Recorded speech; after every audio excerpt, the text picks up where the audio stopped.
السلام علیکم دوستو، آج دنیا بھر میں کورونا نامی وائرس نے اپنے پنجے گاڑ رکھے ہیں۔ کہیں لوگ خوف میں مبتلا ہے تو کہیں تو پاکوں تک نوبت آ پہنچی ہے۔ یورپی ممالک میں لاک ڈاؤن کی ایسی صورتحال ہے کہ میتوں اور جنازوں کے لیے لوگ نہیں ہیں۔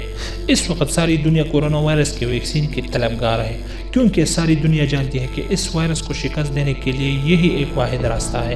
اس لیے ساری دنیا کے سائنسدان اس وائرس کی ویکسین بنانے میں لگے ہیں۔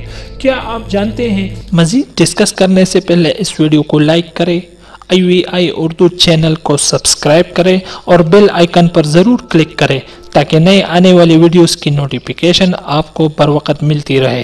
کہ دنیا کی پہلی ویکسین کس نے ایجاد کی تھی؟ شاید آپ کے ذہن میں ایڈورڈ جینر کا نام آئے، جس نے 1796 عیسوی میں چیچک بیماری یعنی اسمال پوکس کی ویکسین ایجاد کی تھی، لیکن ناظرین ایسا نہیں ہے۔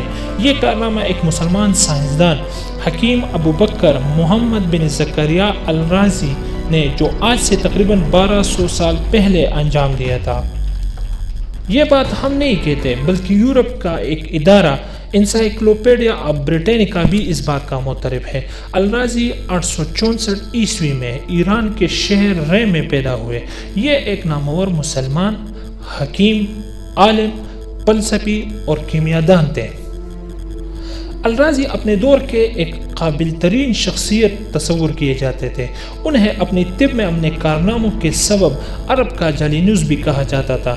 طب کی تاریخ میں ان کا نام یونانی طبیب بقراط کے بعد دوسرے بڑے حکیم کے طور پر یاد کیا جاتا ہے۔ الرازی کی کتاب الحاوی فی الطب میں مضامین آج بھی مغربی ممالک کے طالب علموں کے نصاب میں شامل ہے۔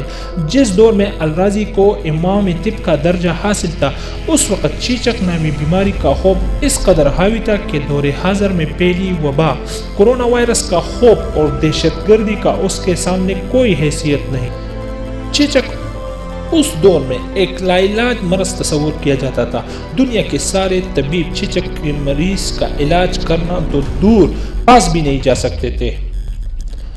جو بھی ذی نفس یا بشر اس بیماری میں مبتلا ہو جاتا تھا تو اس کو انسانی آبادی سے دور جنگلوں اور بیابانوں میں چھوڑ دیا جاتا تھا، تاکہ وہ اپنے جیسے انسانوں کو اس بیماری اور وبا میں مبتلا نہ کر دے۔ جنگلوں اور بیابانوں میں وہ بد نصیب شخص بھوک اور پیاس سے تڑپ تڑپ کر مر جاتا۔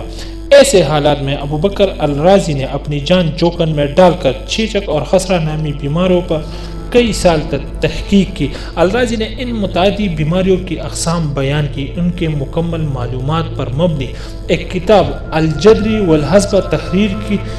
یہی نہیں بلکہ ابوبکر الرازی دنیا کا وہ واحد طبیب تھا جس نے اس موذی مرض یعنی چیچک کا ٹیکہ یعنی ویکسین تیار کی، اور اس کے ذریعے مریضوں کو مکمل شفا حاصل ہونے لگی۔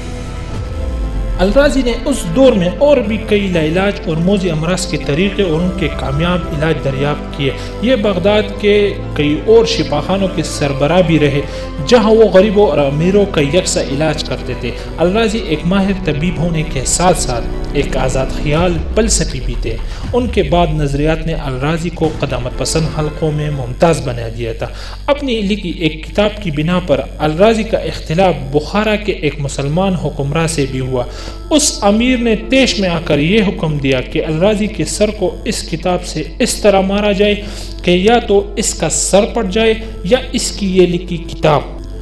چنانچہ اس کے حکم پر عمل کیا گیا۔ الرازی کو سر پر اس کتاب سے اتنا مارا گیا کہ اس کی کتاب پٹ گئی اور الرازی کے سر پر بہت سے چوٹیں آئی۔ سر پر چوٹیں آنے کی وجہ سے اس کی بینائی زائل ہو گئی۔ بینائی جانے کے ساتھ ساتھ الرازی کی جینے کی خواہش بھی دم توڑ گئی۔ اس کے معالج دوست نے الرازی کو آنکھوں کی جراحی کا مشورہ دیا۔ تب الرازی نے جواباً کہا کہ میں نے بہت دنیا دیکھ لی ہے، میں اسے مزید دیکھنا نہیں چاہتا۔ الرازی کچھ دنوں بعد انتہائی قسم پرسی کی حالت میں انتقال کر گئے۔ اسی امیر کے حکم پر الرازی کے بہت سی کتابوں کو طلب کر دیا گیا اور اس کی لاعلاج امراض کا علاج بھی گمنامی کی نظر ہو گیا۔ الرازی کی موت کے کئی سو سال بعد جب یورپ میں ایڈورڈ جینر نامی شخص نے الرازی کی تحقیق سے مدد لیتے ہوئے چیچک کا ٹیکہ ایجاد کیا تو نیپولین سمیت اس دور کے کئی حکمرانوں نے نہ صرف اس کی پذیرائی کی بلکہ اس کو ہیرو کا درجہ بھی دے دیا۔ آج اس ٹیکے کی مدد سے دنیا سے چیچک کا مرض ختم ہو گیا ہے، وہی ٹیکہ جو الرازی نے 1200 سال پہلے ایجاد کیا تھا، لیکن اپنی بدقسمتی اور اس دور کے حکمرانوں کی کمزوری کے سبب اسے رائج نہیں کر سکا۔ اسی لیے آج ہم اور پوری دنیا کرونا وائرس کی ویکسین کے لیے مغربی ممالک کے رحم و کرم پر ہے، کیونکہ جو قومیں اپنے محسنوں کو فراموش کر دیتی ہے ان کا حال کچھ ایسا ہی ہوتا ہے۔